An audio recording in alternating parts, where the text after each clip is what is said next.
Comme maa leen nuyu maa ngi tudd Mor Thiam nekk tôlier fii ci Jardin Yoff ñu nuyu sunu mbokki ouvrier fi teew yëpp di jiital ci nuyoo bi son excellence Bassirou Diomaye Diakhar Faye di si teg son premier ministre Ousmane Sonko di noonu dajale fii nag du dara lu dul alerte bi ñu dajale fii mooy ñun dañ di ay ouvrier di ay liggéeykat bokk nekk fii ci secteur bi tey amuñu ak état problème wala it jotagul mais dañuy alerter ndax gis nañ ñu ngi dégeer pied sunu ay mbokk ouvrier yoo xamante ni lu ci mel ni Camp Lat Dior lu ci mel ni piste ba lu ci mel ni Estat daanaka li ne ci ouvrier yëpp ci Sénégal li nekk fi actuellement à l'heure nous parle fii rek la ne ñuy def alerte di woo son excellence di ko wax ni ñun ba mu soxlaa danoo xeex danoo rayante danoo tëdd kaso ngir moom ndax injustice bi ñu doon bañ bi ñu doon xeex lañuy bañ moom ñu dugal ko ci ndax tey jii ba noo fekk ay liggéeykat ñuy liggéey nga ni da nga leen fii jëlee te amoo foo leen yóbbu loolu ñu bëgg nañ président mu yëg loolu te mu wax ci loolu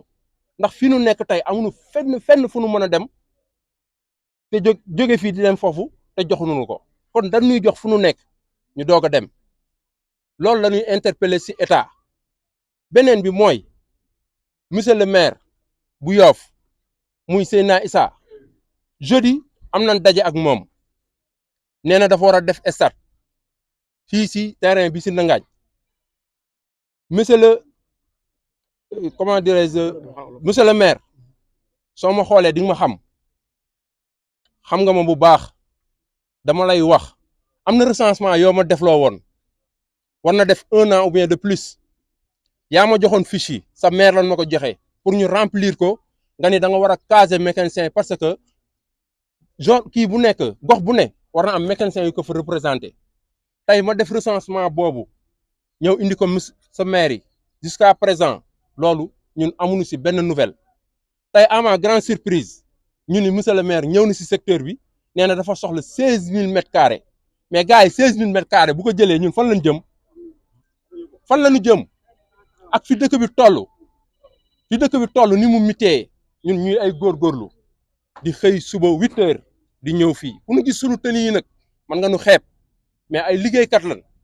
ay ñafekat lan yor ay soxna yor ay papa yor ay yaay yor ay xale yoo xam ni ñooy relève bu ëllëg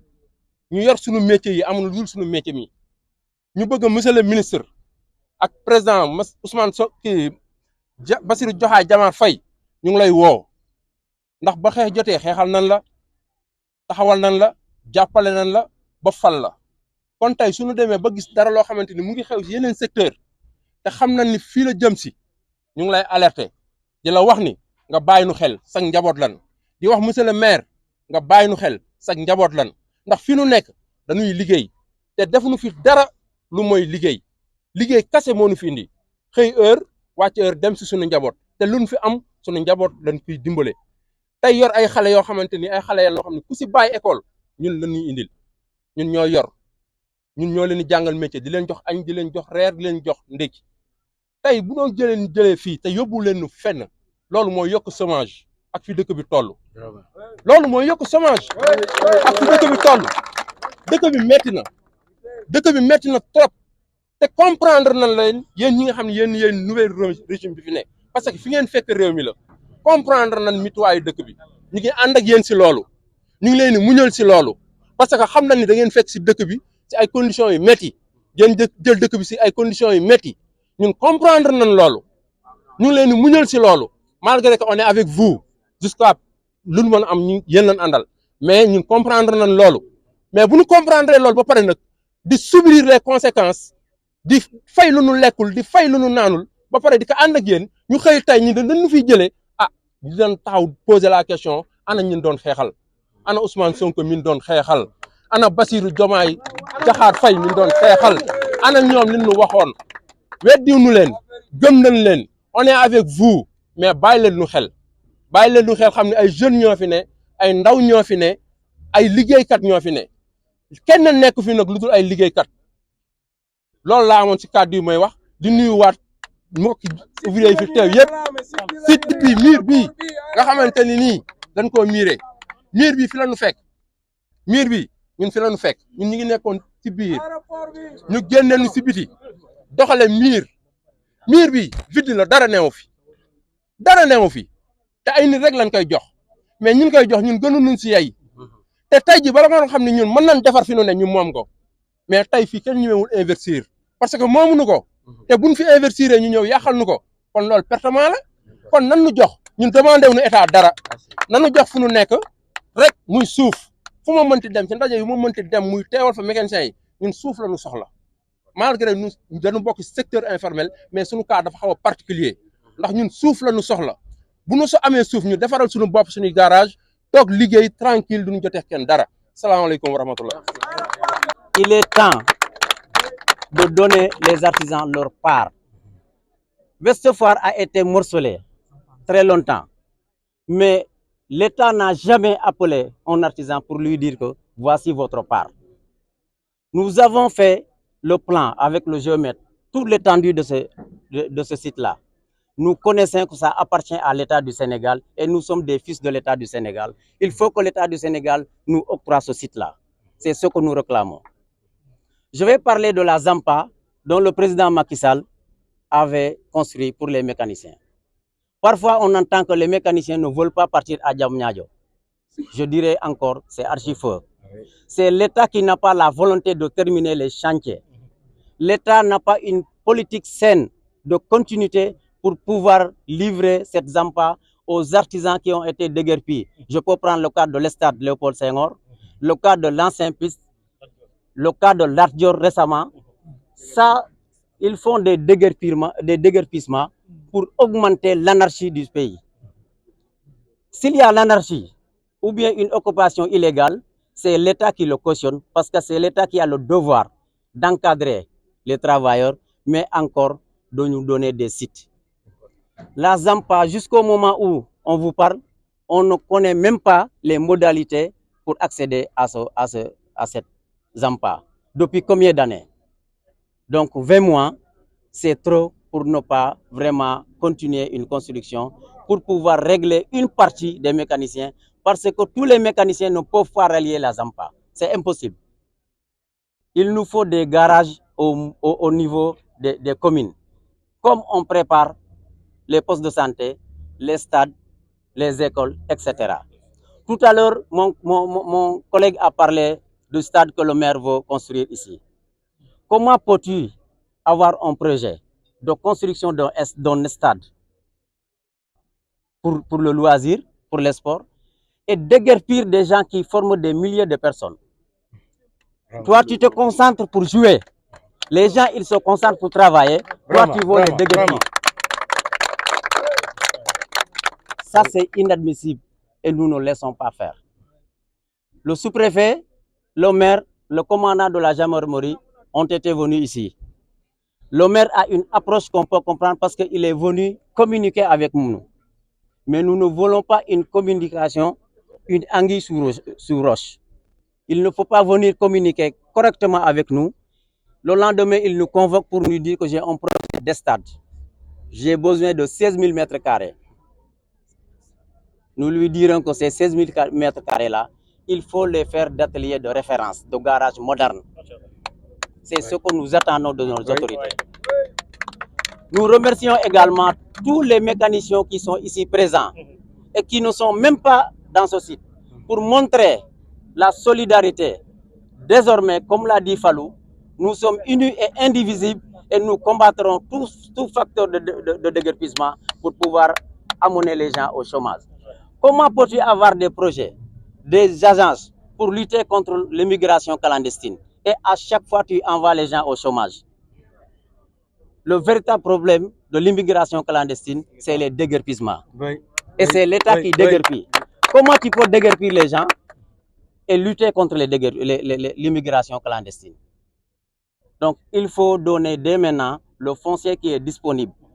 Ici à Ouest Foire, à Guédiawaye, à Malika, au Filao, au Soprim, il y a énormément de sites qui est là. Pourquoi le réserver seulement pour les ministres, les DG, les les procureurs, les magistrats et les artisans. Donc, à Monsieur le Président de la République, nous lui lançons un appel solennel, nous artisans de l'automobile, de prendre le site de Ouest Foire comme exemple et de le faire en atelier moderne, atelier de référence. C'est tout ce que nous demandons. Les artisans de l'automobile de Kambouga, coordonnateur de l'unité des artisans de l'automobile. Nous voulons d'abord rétablir la vérité par rapport à la conférence de presse qui a été tenue par certains habitants. Je dirais certains parce que ce n'est pas la totalité des habitants de Ouest Foire. Ils ont fait une conférence de presse pour nous jeter de la poubelle et de dire des contre-vérités à nous. Je vais commencer d'abord par parler du dépotoir d'ordures de Ouest Foire. Ce n'est pas les mécaniciens qui ont le pouvoir d'installer ici l'ordure des voitures de ramassage. Ce pouvoir revient aux autorités locales. Donc il faut épargner les mécaniciens quand on parle d'ordure ou bien du banditisme ou de drogue. Les mécaniciens travaillent dignement pour satisfaire leurs besoins et de faire vivre leur famille. Oui. Concernant les bébés dont Fallou Thiaré parlait tout à l'heure, ils ont énuméré 5 bébés. C'est archi faux. C'est totalement faux. Certaines habitations de Ouest Foire sont dans la manipulation pour influencer l'autorité pour qu'ils nous déguerpissent. Alors oui, que l'autorité est consciente de notre bien-être. L'autorité aussi est consciente des travailleurs qui sont là. Par contre, nous lançons un message fort au président de la République, Bassirou Diomaye Diakhar Faye. Le parti PASTEF a donné un exemple à tout un chacun parmi nous. Cet exemple est quoi? De combattre l'injustice. Vouloir déguerpir les mécaniciens aux fonciers du Sénégal, c'est une injustice totale. Nous sommes des Sénégalais, nous avons droit à l'accès aux fonciers alors qu'ils nous laissent travailler ici. Nous demandons à Monsieur le Président de la République, son Excellence Bassirou Diomaye Diakhar Faye, son Premier ministre, chef du gouvernement, de nous décréter dès maintenant ce site et de le dédier aux mécaniciens qui sont là, sur place. Nous n'attendons pas de déguerpissement. Nous attendons de solutionner définitivement ce fléau qui a été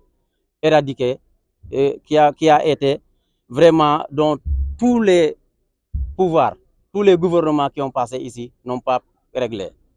Alors, dans le projet PASTEF, ils nous ont vendu de mettre dans les 46 départements du Sénégal des zones d'activité artisanale. Nous sommes à 20 mois de ce pouvoir. Aucune pose de pierre par ces ODAR n'a pas été effectuée. Nous disons au président Ousmane Sonko, le président du parti PASTEF, les mécaniciens attendent les ODAR dans les 46 départements de Dakar, du Sénégal du moins. Mais Ouest Foire doit être l'exemple. Parce qu'à l'Est Foire, il y a le foncier qui est disponible. Prenez le temps de filmer à l'intérieur, derrière ce mur-là. Tout est vide.